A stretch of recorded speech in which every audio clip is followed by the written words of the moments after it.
June 20th for all of us in High River is obviously a day that none of us are going to forget. For myself, that day began very early in the morning, at about 5:30 in the morning, when I was awoken by a call that we had opened our emergency operations center. And having gone through 3 of these similar situations before, I was prepared for a similar type experience with some overland flooding and damage to the community of that nature. At approximately 7 o'clock, I think it was 7:04, the council declared a state of local emergency. And even still at this point, we were still under the incorrect assumption that we were dealing with what we probably can term as one of our regular floods. Things rapidly began to deteriorate. By 8:30, 9 o'clock, of course, we began to see serious flooding in the Wallaceville neighborhood, which we had to evacuate, and the downtown began to show some seepage. At 9 o'clock, we began to get quite concerned as we saw the floodwaters begin to increase in the downtown area, and increase meaning they were just inching forward, getting more of the streets wet. Still maybe, a half an inch deep. This is at 9 o'clock in the morning. At 9:30, that water was 3 feet deep. So in a half hour's time, it went from concern to, we have a major situation on our hand. At this point in time, we had to move out of our emergency operations center, which is in the town office here, and relocate in the fire hall. And now the emphasis became not on trying to control the oncoming flood, but safety and security of our citizens. And that was paramount for that day. And our entire first responders and everybody involved in that just did an incredible job to get people out of danger and to our reception centers, and to begin the evacuation of the whole community. When I've been asked about how I felt about that day, it's on that particular day, you're just working hard to ensure that things are going as properly as possible. And the real emotion for me didn't hit till the next day. And I can remember touring the town the next morning, at least the streets that I was able to drive up and down, because many roads and streets were impassable.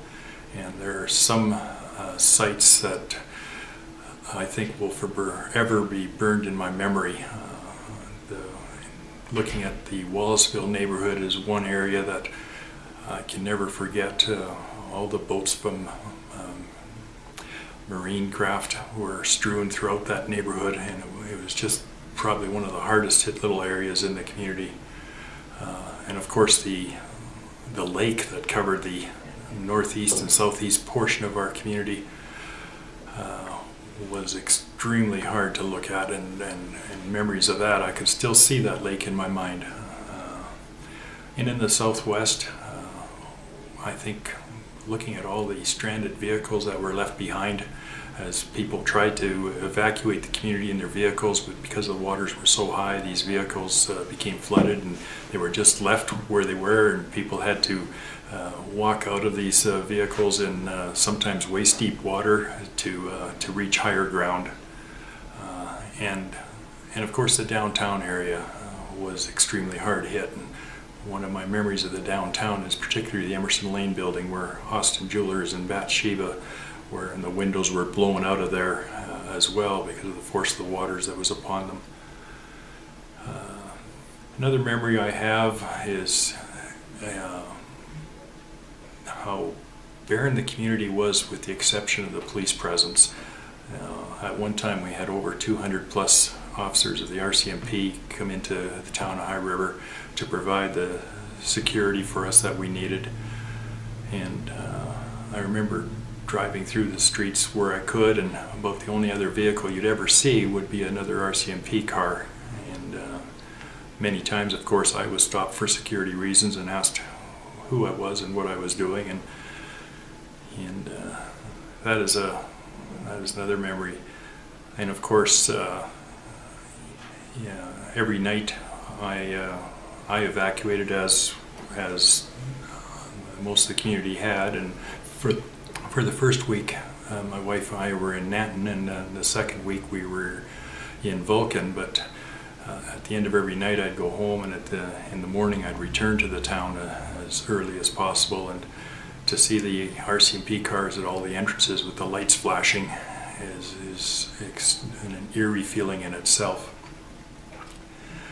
Those were difficult days, and I know that one of the hardest things for me was being able to communicate with all the residents, because they were basically strewn all over Alberta. I felt like I was the mayor of probably Alberta's largest city at one time, if you look at it geographically, with the reception centers all around, and the people that were staying with friends and relatives in Calgary and Point Southern, even further away. It was extremely difficult time to communicate with all of the people, and I know the residents were experiencing a high level of frustration as well, and that's understandable, because I think when they were asked to evacuate, they were probably like most of us thinking it would be a 24-hour evacuation.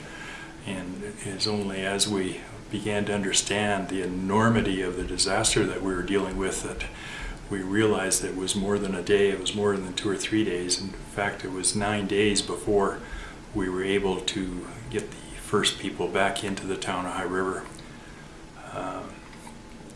That was a very emotional day for me as well, when finally on June 29th, I believe it was, the northwest part of our community was the first residents that were allowed to re-enter the community and to begin to get at their homes. And I remember being at the rodeo center and greeting the people, and I know it was a somber occasion, but still I did want to greet them and welcome them back to their community and offer them hope with the work that was ahead. And the days following those folks, it was a sad sight to see the chaos in their neighborhoods. And chaos is probably the word I'd like to see, because the streets were just lined with waste receptacles, and all the contents from every basement in the Northwest seemed to be either piled in these bins that were overflowing or just stacked on the curb, and it was so emotional to see that as well. And of course, that same scene repeated itself every 2 days as we allowed another section of the community to re-enter. And that was a very difficult time for the community. But still, on the other hand, some good things were happening too. And I speak of all the volunteers that came to the community. We were averaging about 2,500 volunteers, and that was so heartwarming to see, because all of our residents needed help. Many of our residents, particularly in the Northwest, are seniors, and that was just an overwhelming task for them to begin the task of cleaning out their basements and dealing with the mess that was left behind.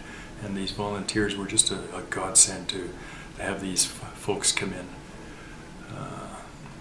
It's been now a year, of course, almost a year. We're coming on the first year anniversary, and the town has come a long ways. And I think back, and probably what bothers me most of all is that this didn't need to happen. All the things that both levels of government are helping us with now are things that previous councils have been asking for a long time.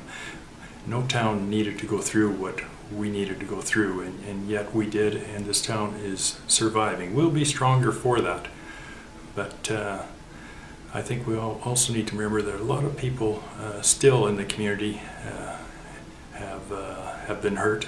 They've been hurt financially, they've been hurt emotionally, and insurance hasn't been there for everybody. The DRP program has still got its warts and bumps in it that a lot of people are having frustrations with, and bit by bit we still need to be aware of all these folks that need help and do the best we can as we're moving forward.